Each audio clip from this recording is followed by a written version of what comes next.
né? Então a gente Zero vê o fungicida. crescimento do fungo até na borda da placa. E aqui a gente já tem o controle, então sem fungicida e com fungicida.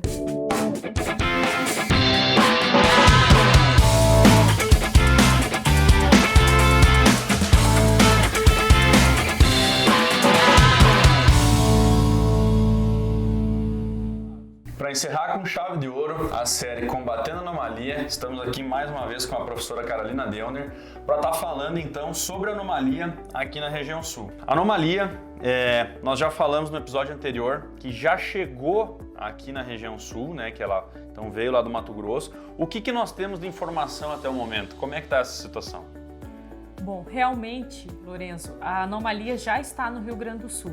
Obviamente, nós não temos uma epidemia, porque nós viemos de 2 safras mais secas, mas nós já temos amostras identificadas, coletadas e fizemos a molecular para confirmar o agente causal, então foram aqueles fungos Coletótrium, Cercospora, Fusário, Macrofomina, Diaporte, todos eles associados, causando a anomalia de vagem. Então sim, já temos no Rio Grande do Sul e esse ano vai ser um ano decisivo para o produtor observar, já que a gente vem de um ano, né, provavelmente de maior precipitação.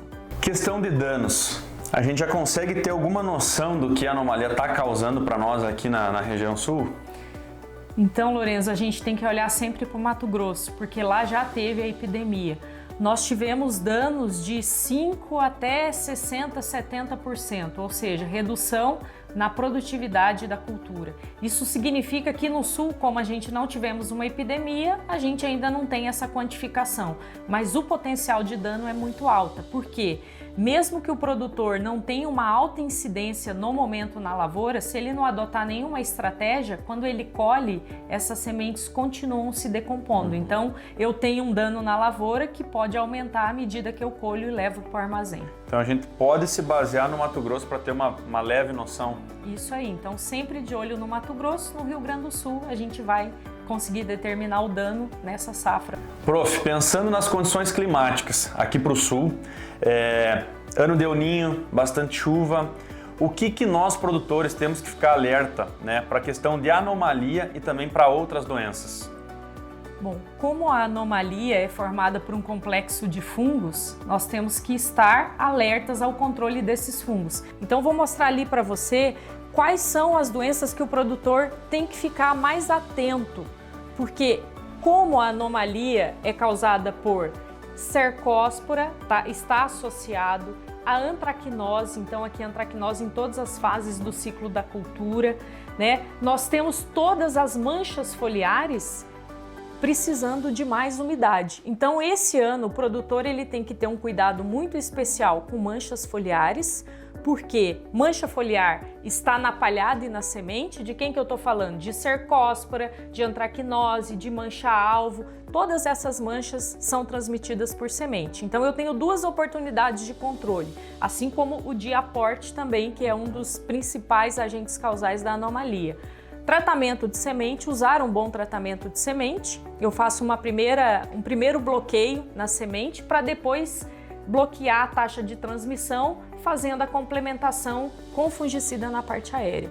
Então eu tenho que me preocupar aqui no sul do Brasil, principalmente com manchas foliares, porque o nosso produtor planta soja sobre soja. Sim. E posteriormente com doenças como oídio e ferrugem, que vão aparecer mais no final do ciclo da cultura, porque são mais ligadas à transmissão de esporos por região. Então, uma coisa é mancha foliar que já está na área, que é o caso da anomalia, semente e resto cultural, e depois me preocupo com doenças como oídio e ferrugem, que são transmitidos por esporos via vento. E pensando em manejo, além do químico, tem alguma outra recomendação, assim, pensando nas anomalias? No caso do Mato Grosso, que a gente tem que olhar para lá, a gente já tem alguns cultivares com melhor resistência. Então, quando o produtor associa cultivares mais resistentes com a aplicação de fungicida na parte aérea, isso faz com que eu tenha uma epidemia um pouco mais controlada. Então hoje a gente sabe que o grupo químico carboxamida na parte aérea, ele é muito importante para nós. E dentre eles o solatenol tem se destacado. que não é nada de diferente que o produtor já faz. Vocês não fazem 2 sequenciais de carboxamida a partir do pré-fechamento?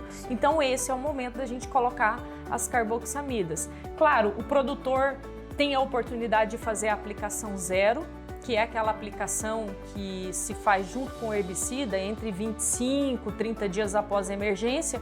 Ele já coloca um fungicida ali pensando em diminuir a taxa de transmissão, principalmente das manchas foliares. E aí ele consegue ter um manejo mais completo, né, lá no final, do complexo todo de doenças, incluindo oídio e ferrugem. Bom, Lorenzo, e como eu comentei da aplicação 0, alguns anos atrás, realmente, nós éramos muito criticados pelo fato de falar dessa aplicação. E aí o produtor se sentia um pouco mais inseguro nesse sentido. Hoje, como a gente está tratando de baixar a taxa de transmissão de mancha que está na palhada e na semente, essa seria uma estratégia interessante. Vocês fazem isso lá na propriedade? Fazem a aplicação 0? Para ser bem sincero, hoje em dia a gente faz. Porque a gente tem que pensar em fazer as aplicações preventivas e não curativas, como eu muito bem aprendi contigo, né? Verdade. Mas, quando eu entrei na faculdade, isso há 8 anos atrás, mais ou menos, meu pai ainda era vivo, começou a se falar de aplicação 0. E o que o meu pai e todos os produtores que a gente conversava, o pessoal falava, não, isso aí pra quê? O soja está desse tamanho, não tem por que fazer a aplicação agora não tem doença. O pessoal quer fazer isso para vender produto. Mas hoje, entendendo um pouco mais, a gente vê que realmente tem fundamento. Porque tu já começa a controlar o negócio lá no início. Porque a doença, que nem você já falou, ela tá no solo, ela tá na palhada. Então você já tem que começar a controlar ela para depois não ter um grande problema lá na frente. Exatamente. Se eu não começar cedo, no momento mais inicial da ocorrência da doença, eu não consigo ter um controle, porque já existe resistência dos fungos aos fungicidas e isso faz com que a gente tenha antecipado de forma mais importante para manter a eficiência de controle. Então, nas nossas pesquisas aqui na universidade, a gente tem tido bons resultados. Claro que esses resultados são mais visíveis em anos mais chuvosos, que é exatamente o que a gente vai ter esse ano. E nós até começamos realmente a fazer a aplicação 0 baseado em dados de pesquisadores, porque nós não tinha essa visão de vamos nós experimentar. Não, assim que a gente viu que foi comprovado, então pela pesquisa a gente também começou a aderir e daí nós testando lá no campo a gente viu que realmente dá resultado. É isso aí, controlamos os necrotróficos que estão na palhada, todas as manchas foliares, manchas, cancros e antracnoses. Prof, como tu bem falou sobre a questão do manejo químico, né? Eu sei que a Syngenta, desde o início, ela vem investindo nessa questão da pesquisa com grandes pesquisadores, inclusive contigo, né? E a gente sabe que as carboxamidas, elas não são todas iguais, certo? É verdade. Nós temos um projeto de doutorado aqui na universidade, onde nós estamos testando todos os fungos que foram isolados, né, quando a gente recebeu a amostra de anomalia. E a gente tem um trabalho de testar esses isolados contra os principais fungicidas. Dentre todos os fungicidas que a gente testou, o principal grupo químico de destaque que deu maior controle foi o grupo químico das carboxamidas. Mas entre as carboxamidas a gente tem diferença. A gente viu que o solatenol ele tem um controle superior justamente porque ele é um ótimo produto para controle de antracnose, coletótrio. E o coletótrio é um dos fungos que predominam na anomalia de vagens.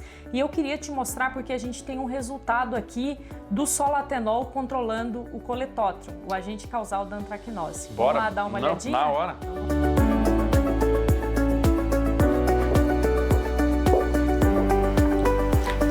Então aqui, Lorenzo, eu quero te mostrar o resultado do solatenol controlando o coletótrio, o agente causal da antracnose.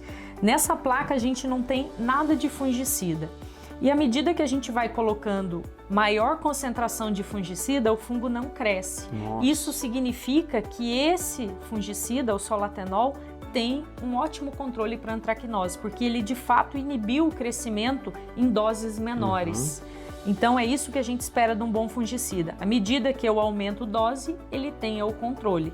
Esse é o solatenol controlando antracnose. Por isso que eu disse que no complexo, dentre os fungos que se destacam, além do diaporte, o primeiro ou o segundo, dependendo da amostra, que mais ocorre é antracnose, o coletótrano. Por isso que eu preciso ter um bom fungicida que tenha um bom controle sobre esse alvo.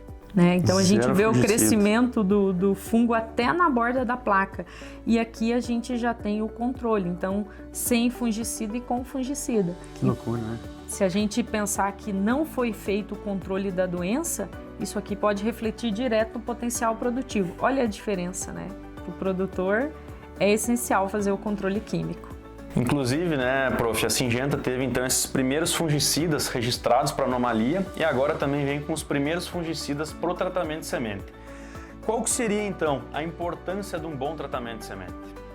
É verdade. Hoje nós temos duas oportunidades de controlar os fungos: via fungicida no tratamento de semente e via fungicida na aplicação aérea.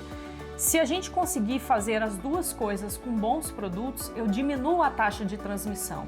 Então, começar bem no tratamento de semente é o nosso seguro, é fazer com que eu tenha um bom estabelecimento, porque todos os fungos que causam anomalia estão na palhada e na semente. Então, eu bloqueio a transmissão dele para a parte aérea e depois eu faço a complementação de fungicida na parte aérea. Hoje, na parte aérea, nós temos o solatenol e no tratamento de semente nós temos vários ingredientes ativos, dentre eles fludioxonil e outros. Então é importante a gente entender que eles se complementam por estarem em momentos diferentes na cultura. Prof, então qual seria a tua dica número 1 para os produtores aqui do Sul pensando nesse novo cenário? Bom, nesse ano, como nós temos um ano de El Niño, isso significa que vai ter chuva muito próxima da média histórica e distribuída, que é o nosso grande problema aqui no Sul. Eu peço que os produtores fiquem atentos à identificação da anomalia. Provavelmente a gente não tenha uma grande epidemia ainda, mas com certeza a anomalia vai ocorrer. Primeiro, identificar a anomalia. Segundo, tentar mapear alguns cultivares.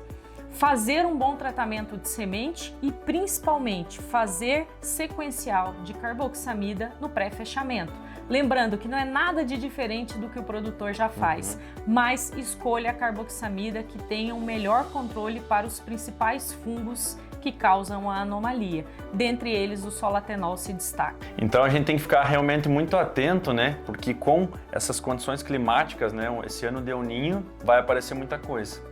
Né? Exatamente. Esse é o ano da ocorrência de muitas manchas, porque elas estão ligadas à monocultura, soja sobre soja, e mais da metade para o final do ciclo, ferrugem. Só que essas doenças eu tenho que fazer um controle de forma mais antecipada. A anomalia eu vou ver lá no final, mais ao final, mas eu não posso deixar para fazer o controle lá, eu tenho que fazer o controle na aplicação zero, na aplicação do pré-fechamento e ir fazendo a sequência das aplicações.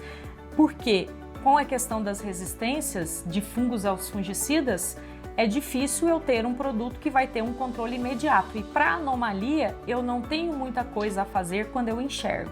Então o meu manejo vai ter que ser muito mais preventivo do que a gente já trabalhava.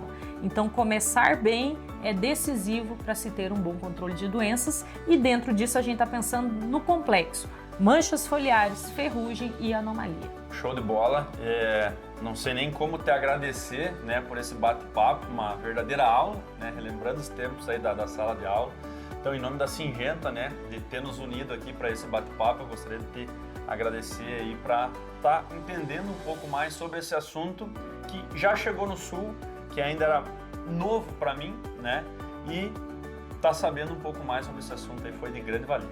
Eu que agradeço, Lorenzo. É sempre muito bom ver que os nossos alunos da Universidade de Passo Fundo estão voando e você, como produtor, agrônomo, está fazendo muito bem o seu trabalho e eu fico muito feliz de você ter sido meu aluno e poder receber você aqui. Pessoal, então encerramos por aqui a série Combatendo a Anomalia. Espero que vocês tenham tirado todas as suas dúvidas e caso tenham perdido algum episódio, entrem lá nas redes sociais da Syngenta para estar acompanhando tanto os episódios que foram gravados comigo, com a professora Carolina, e também os episódios que foram feitos lá no Cerrado. Muito obrigado por terem acompanhado e até a próxima!